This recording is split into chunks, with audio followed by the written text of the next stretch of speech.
नमस्कार दोस्तों। दुनिया में इस वक्त जो खेल चल रहा है वो सिर्फ जंग का नहीं बल्कि भरोसे का है। एक तरफ हैं दो पुराने खिलाड़ी ईरान और इजराइल, वहीं दूसरी तरफ पर्दे के पीछे मौजूद है अमेरिका। और इन सब के बीच में फंस गया है एक नाम, और वो है चीन का एयर डिफेंस सिस्टम HQ-9B, जिसे दुनिया भर में बेचा जा रहा था ये कहकर कि यह मिसाइल डिफेंस सिस्टम सबसे सस्ता, सबसे घातक और सबसे भरोसेमंद है। लेकिन जब असली जंग आई तो चीन के इस डिफेंस सिस्टम की पोल खुल गई। क्या सच में चीन का एयर डिफेंस सिस्टम बार बार फेल हो रहा है?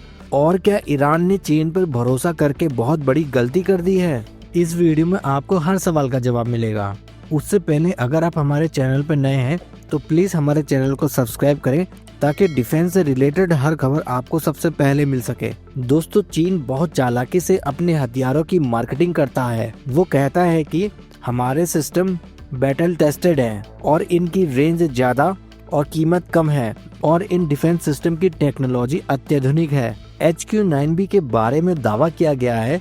चीन की इस मिसाइल डिफेंस सिस्टम की रेंज 260 किलोमीटर है।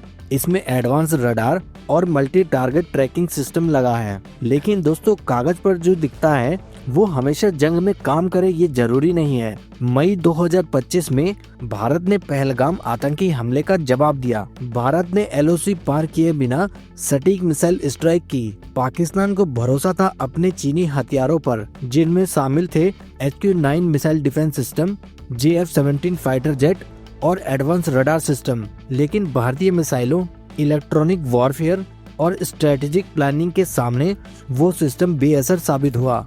रिपोर्ट्स के मुताबिक जैमिंग के बाद रडार की क्षमता घट गई। कुछ इंटरसेप्ट मिसाइलें टारगेट लॉक ही नहीं कर सकी। यहाँ सवाल उठता है कि क्या सिस्टम में तकनीकी कमजोरी थी या ऑपरेटर ट्रेनिंग में कमी?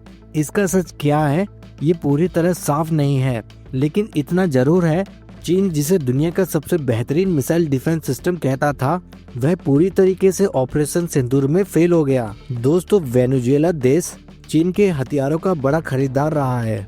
चीनी रडार और एयर डिफेंस सिस्टम पर उसने भरोसा किया।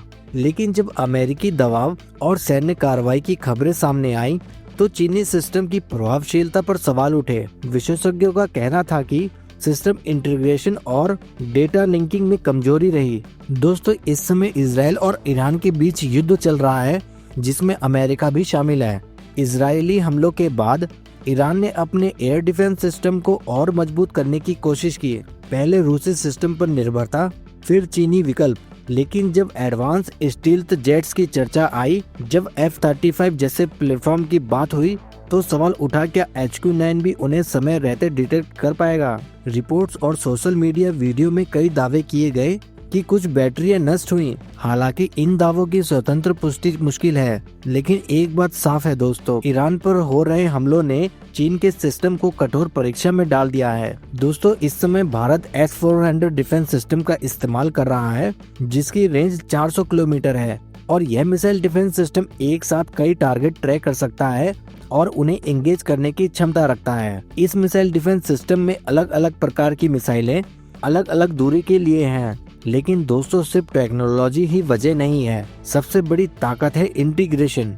भारतीय वायुसेना ने इसे अपने नेटवर्क, अपने रडार, अपने कमांड सिस्टम से जोड़ा है। DRDO के सहयोग से डेटा लिंकिंग मजबूत हुई है। यानी यही फर्क है, जहां कुछ देशों में सिस्टम अलग थलग पड़ा रहा, वहीं भारत में उसे एक बड़े नेटवर्क का हिस्सा बनाया गया। अब सबसे जरूरी सवाल, क्या चीन का HQ-9 सच में कबाड़ है या मामला इतना सीधा नहीं है? विशेषज्ञ मानते हैं कि किसी भी एयर डिफेंस सिस्टम की सफलता 3 चीजों पर निर्भर करती है: टेक्नोलॉजी, ऑपरेटर की ट्रेनिंग और नेटवर्क इंटीग्रेशन।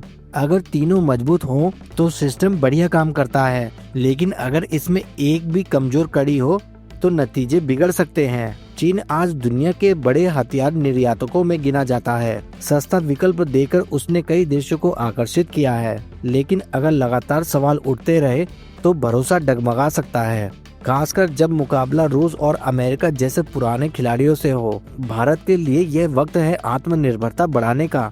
S-400 ने भारत को भरोसा दिया है, लेकिन भारत का अंतिम लक्ष्य होना चाहिए स्वदेशी सिस्टम। DRDO का काम, स्वदेशी मिसाइलें, स्वदेशी रडार, यही असली सुरक्षा कवच होंगे। तो दोस्तों एक तरफ चीन का HQ-9B जिस पर सवाल खड़े हो रहे हैं, वहीं दूसरी तरफ भारत का S-400 जिसने अपनी ताकत पूरे दुनिया के सामने दिखाई है। अब अंत में दोस्तों आपसे एक सवाल, क्या आपको लगता है कि चीन के एयर डिफेंस सिस्टम पर उठ रहे सवाल सही हैं? क्या दुनिया के देशों को सस्ता देखकर हथियार खरीदने से पहले 2 बार सोचना चाहिए? और क्या भारत को अब पूरी तरह स्वदेशी एयर डिफेंस सिस्टम पर फोकस करना चाहिए? अपनी राय हमें कमेंट में जरूर बताएं। अगर आपको हमारे द्वारा दी गई यह खबर अच्छी लगी हो तो प्लीज वीडियो को लाइक करके चैनल को सब्सक्राइब करना ना भूलें। जय हिंद, जय भारत।